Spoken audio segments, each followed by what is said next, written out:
ঈদের দ্বিতীয় দিনেও রাজধানীর বিভিন্ন স্থানে পশু কোরবানি হয়েছে। ভোগান্তি ছাড়াই ধর্মীয় বিধান মেনে কোরবানি দেন নগরবাসী। আগামীকালও পশু কোরবানি দেবেন কেউ কেউ। ঈদুল আজহার দ্বিতীয় দিনেও রাজধানীর বিভিন্ন স্থানে দেয়া হয় পশু কোরবানি। এই সংখ্যাটা নেহাত কম নয়। কষাই সংকট, বাড়তি খরচের কারণে যারা ঈদের দিন কোরবানি দিতে পারেননি, তাই নির্ঝঞ্ঝাটভাবে কোরবানির জন্য এই দিনটি বেছে নেন তারা।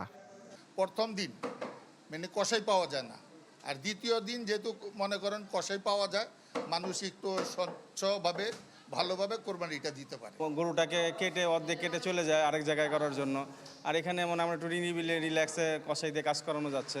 সকাল থেকেই ঢাকার মূল সড়ক থেকে অলিগলি, বাসাবাড়ির গ্যারেজ সবখানে ছিল কোরবানির ব্যস্ততা।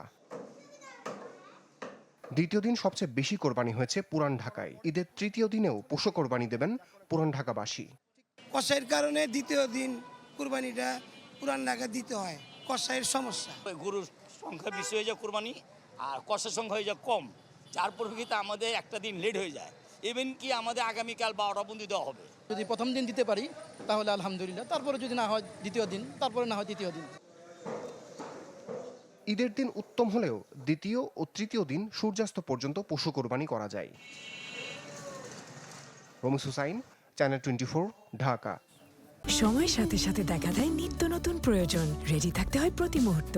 তাই এলো ইনোভার, যেন আপনি লাইফে থাকেন রেডি প্রতিদিন। Innova, designed for now.